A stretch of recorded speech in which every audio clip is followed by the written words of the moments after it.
Hey everyone, it's John here from MCKAY, back with another video. So I want to talk about Seravelli's daily face-off trade targets. I already made the video on Alex DeBrincat and the potential destinations for him this offseason, so go check that video out, other videos I've been posting, and let's talk about this one. So I wanted to go through his list, talk about my thoughts, and see where some players that I've already talked about in some scenarios, but just in terms of where I could see them go, or if I could see them getting traded or not, so maybe just a yes or no scenario. So if you're a new subscriber, welcome. Hit that like button, hit the notification bell, leave your thoughts in the comment section.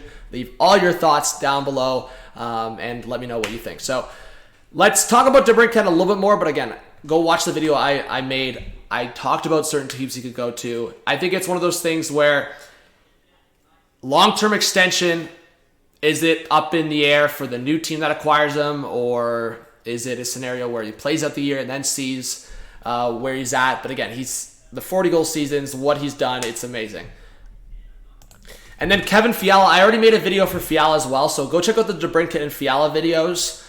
It's another scenario where, I mean, RFA needs a new contract, and he put up big numbers, over a point per game. So I think Fiala, he could be another one where I think we'll get, between DeBrincat, Fiala, and Chychrun, we're going to get one of these trades this offseason. I could see all three dealt, but like, I'm excited. These are blockbuster deals. I think Arizona, if they get that big offer, you know what? The difference between Chychrun and these other guys, like I'll even talk about JT Miller here in a second, is Chychrun still got 3 more seasons at a very reasonable $4.6 million cap hit. So Chychrun, I'm still looking at teams like the Rangers, like the Oilers. Again, I'm going to make more videos about Chychrun, but I think Chychrun will get dealt. But again, between DeBrincat, Fiala, Chychrun, and then I'll talk more about JT Miller, I think at least 2 of these guys get dealt. Like, at least 2. I want to see these big deals. So I just think it makes the most sense for the Canucks to move JT Miller now. I was even saying as the hot take, move him before the deadline, because then you get, whatever team's acquiring him, you get 2 playoff runs, and that value just is so much higher. So now you have to trade JT Miller unless you're locking him up. I just don't know if it makes sense at the age of 29 for the Canucks, unless you think, like, if the Canucks believe they're going to pull, like, I don't know, like a New York Rangers or a Calgary Flames, where it's like, you think this is a quick turnaround season, then sure. But I just think it's too risky unless you lock them up. And just coming off a 99-point season, if you're the Canucks, you got to get the biggest deal for him, I just think. You only traded a first-round pick for him, and now you can get so much more, a stupid amount, much like more. So I just think it makes sense for the Canucks. So I say yes, you got to do it this offseason. The second overall pick for the Devils. I think if it involves for Fiala or DeBrincat, the Devils should potentially do it.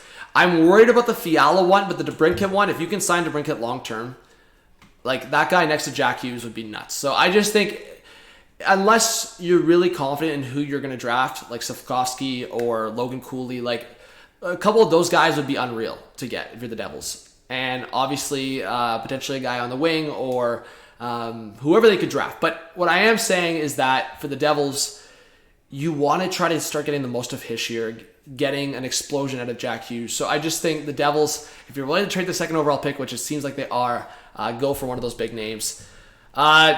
D'Angelo, I don't know what's going to happen with this situation. I've been saying the Hurricanes should go after Klingberg. Klingberg would be that replacement. D'Angelo looked ridiculously bad defensively, so I just think that's something you have to consider. Trading him or just, I don't know. I don't know what they're going to do, but the value's there, so maybe they get something for him. But again, I could see the Hurricanes just in terms of, I mean, he was playing a lot. Maybe they keep him. John Gibson, I think teams like the Leafs could look at him. The Oilers could look at him. I think even the Washington Capitals could look at him. The Capitals are trying to go heavy after Marc-Andre Fleury, so maybe Gibson's their guy. And maybe the Ducks take a flyer on Samsonov. So I could see Gibson definitely traded. Tyson Barrie, there's rumors around that like maybe the Oilers will try to dump him somewhere. Montreal's kind of been a name or a team that's been thrown out there. So I think the Oilers are going to try to trade Barrie in terms of getting more cap flexibility, getting a better defenseman. And it goes back to that conversation of could they target a guy like Chychrun or try to sign a guy like Klingberg. Pavel Zacha, again, I feel like in terms of even the fit for the Minnesota Wild, Zacha could be in that Kevin Fiala trade. So I think if the Devils are going after one of those big names, Zacha could be a guy that goes the other way. Philip Myers is such a weird situation right now. The waivers conversation and the deal that happened.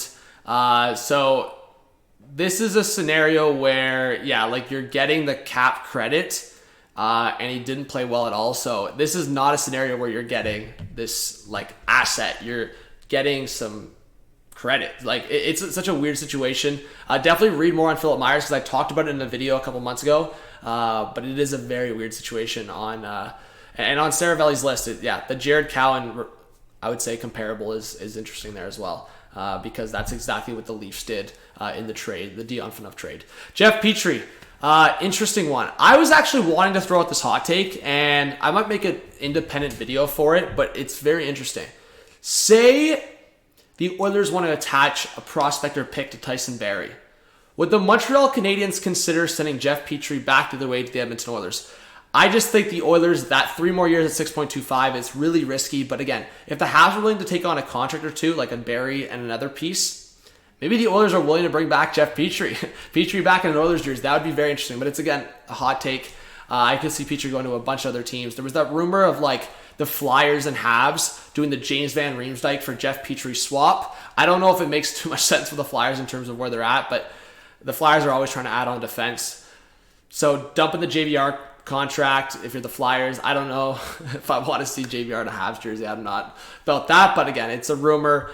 John Marino, if I'm Pittsburgh, I'm not trading Marino. Marino was only one of the couple defensemen that looked really good in the playoffs. But I guess if you can get a lot for him, he's at a really reasonable cap hit. So if you're Pittsburgh and you're trying to, like, you have Crosby, you're still trying to go for runs. I just think you'd have to get a lot for Marino to make it make sense. Varlamov, I talked about Mini. I've talked about other teams. At age 34, we'll see what happens. He's only got one more season. I think the Islanders are trying to go all in on Sorokin, so we'll see.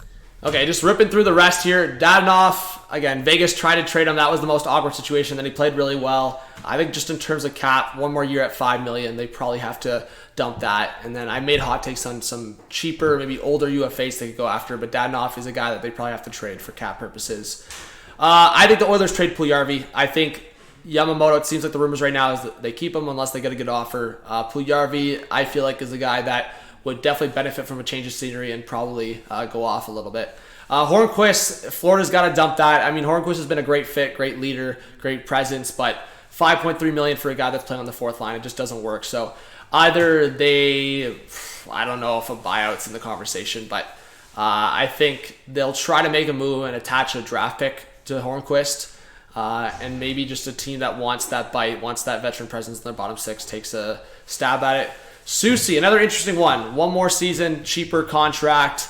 I think there's a lot of teams that could use a middle defenseman, like around their 3-4 spot, like a Carson Susi. I think he could be a fit. Tanner Pearson, Jason Dickinson. I think maybe the Canucks give another shot at Dickinson, the cheaper option. But Tanner Pearson, there's been a lot of rumors around him. 2 more seasons at $3.2 million. I do think the Canucks trade one of these guys.